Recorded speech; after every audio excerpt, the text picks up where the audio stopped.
And some of the COVID restrictions in Wisconsin have been lifted. This is where I was living at the time. And this meant that a lot of the businesses were hiring people again because we could now be closer to each other, I guess. Yeah. So they were able to fill those spots that they had to release a year before that. Except didn't matter how many job posts we posted, didn't matter how many applications I directly brought to my boss. And I mean, I have a person willing to work this afternoon. Let's go. Yeah. They didn't call a fucking soul back. And so I'm looking around. I'm like, y'all are saying that you guys need help. I feel it. And the other operators around here feel it. Why aren't you helping us by getting more help? And then I started remembering, the Bentley with the PPP loan. The misdirect to split up the first shift into two shifts under the guise of COVID because they knew they couldn't do it any other way. And, they're placating us. We're hiring, but nobody wants to work. Yeah, nobody wants a job anymore, man. Nobody wants to do real good work. It's like, no one wants to work for wage slave level where you are not able to keep a house above your head and consistently have food. And no one wants to put up with your abusive shit. That's it. So here's the wage slave tidbit that I have, or angle that I have on this.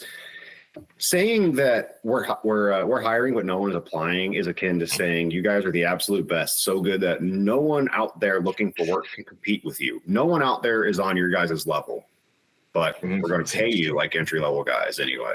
At this shop, by the way, is a CNC shop doing very, very similar work to what the Boeing machinists do right now. And so the Boeing machinist, granted, in Seattle, but making 40% higher than the national average at $85,000 a year, as we discussed last week. Yeah, the guys at this machine shop were making $18 an hour.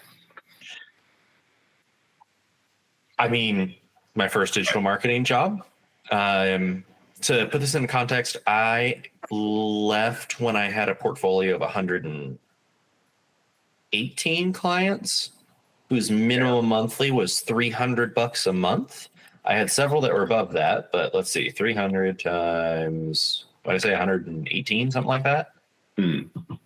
So I was protecting $35,000 in revenue every single month for this company.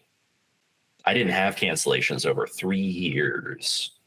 2.5, 3, somewhere in there. Not a single cancellation. I had 5 that were in the cancellation bucket, but they were literally like, practice sold, retired, lost a lawsuit because he slept with the practice manager.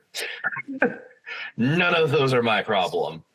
And when I went to them, I was like, hey, I'm making $20 an hour, but I'm looking at the industry average for my role and it's $65,000 a year. Can you bring me up to this? Because like I am protecting hundreds of thousands of dollars a year for you.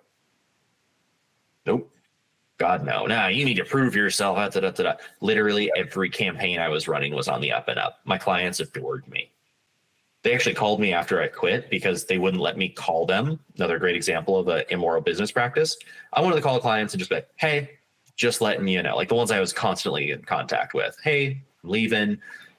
Trained your replacement. This person's going to come in and take care. No, we don't want you to do that. Like, I think they were afraid I was going to steal clients from them, which like morally I wouldn't fucking do. And yeah, they ended up finding me and calling me and being like, what happened to you? Is everything okay? Is there something we need to know about that company? And I was like, actually, yeah, they were horrible. Yeah. Well, if only I'd known. If only somebody had told me. Yeah. God, yeah. No, I don't. I really hope that there's a cultural shift because like having these kind of ghost job application issues, it's incredibly demoralizing to people. It removes the hope from them, like right from their fingertips. Fuck, it's like we're trying to recreate the Great Depression. And when you remove hope, you really do remove the future.